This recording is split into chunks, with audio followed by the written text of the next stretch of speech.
So I'll be talking about business level strategies. So major circuits compete based on geographic location, not direct competition. Because of this, different theaters have different business level strategies based on their location.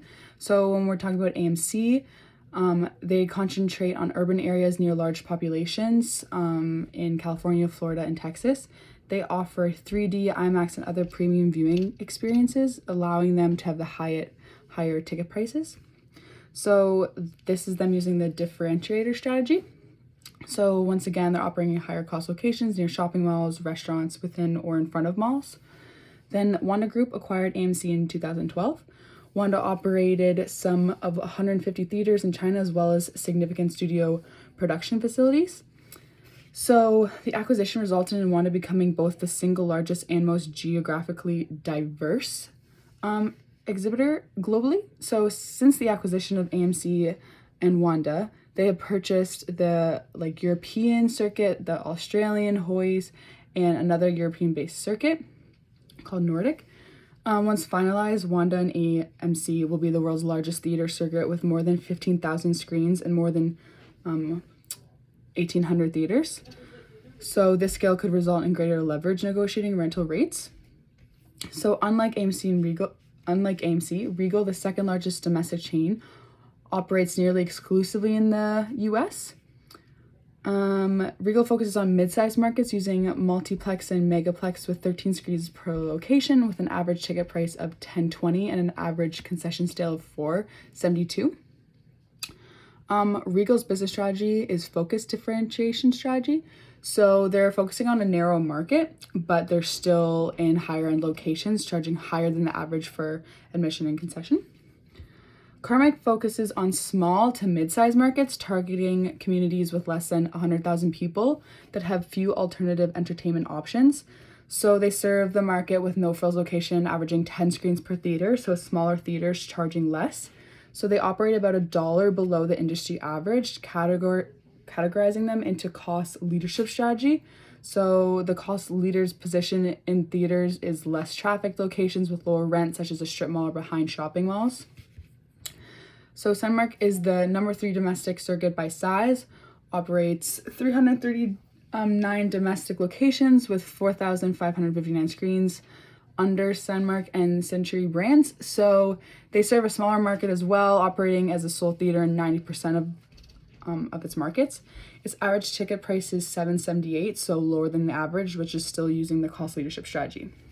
So when looking at the effectiveness of the strategy, so when looking at Appendix B, it shows that AMC wasn't profiting per admission. In fact, they were losing $2.20 on every admission. Cinemark was profiting $1.13 so per admission, providing the cost leadership strategy was in their favor. Regal also came out in the positives in 2017 by making 81 cents per admission.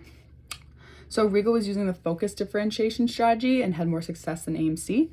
AMC may strive to give their consumers a viewing experience that they cannot receive at home, but didn't pay off the end because of the expenses incurred. When looking at the financial statement, it is evident that the cost leadership strategy leaves the company with the most amount of net income and most profit per admission.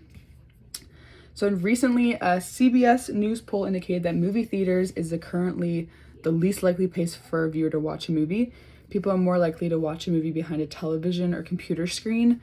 Because of this, movie theaters have to capitalize on the benefits such as watching on a giant theater screen, hearing a theatrical sound system, the opportunity to be out of the house, not having to wait to see the movie that just comes out, and the theater as a location for a date option. To improve the effectiveness of each strategy beyond location, competitors have tried to provide new offerings such as air conditioning, digital projection, stadium seating. They are trying to go above and beyond to lure in consumers like customers. So once introduced, competitors quickly adapt to these innovations and try to lure customers into the theaters and away from their competitors. Depending on where you're located, every theater is within $1 or $2 of each other, making it hard to have a competitive advantage over one another. So for the findings, when looking over the internal environment analyst, the movie industry has the same tangible resources such as a projector, screen, speakers, seats, tickets, and food and beverage products. So theaters can set one apart from another by capitalizing on their intangible resources such as in-theater dining, cheaper costs for children, special movie passes, dynamic pricing options.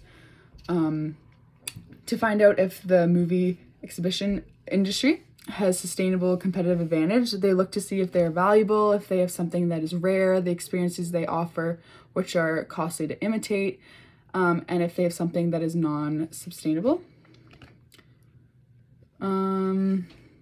So when looking at those factors, firms within the movie theater industry have a competitive advantage over competitors such as Netflix, Prime, HBO, and more, because they're offering things outside of just the movie itself.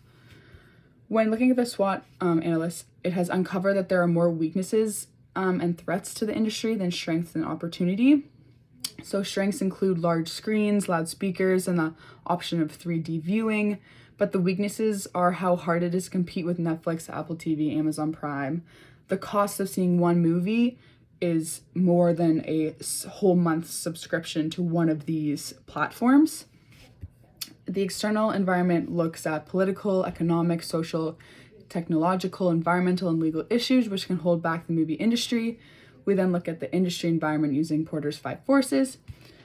So we look at the competition in the industry such as Wanda Group and AMC, Regal, Cinemark, and Cineplex Entertainment. This is an extremely low risk because the market is already taken over by the dominant firms. The high risk of power of suppliers is that movies are a very distinct product, therefore suppliers have severe power. The power of customers is low risk because offering the highest quality option for viewing movies is the leading option for entertainment for individuals. Threats of substitutes is a high risk because of the speed of technology and how they are advancing so rapidly. The major circuits compete based on geographic location, using the low-cost strategy and focus differentiation strategy and just straight differentiation strategy.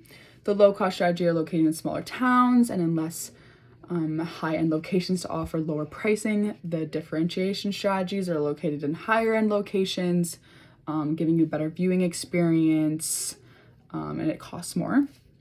So the theater industry is a fast market where competitive advantages are easily imitated and theaters are very similar to one another.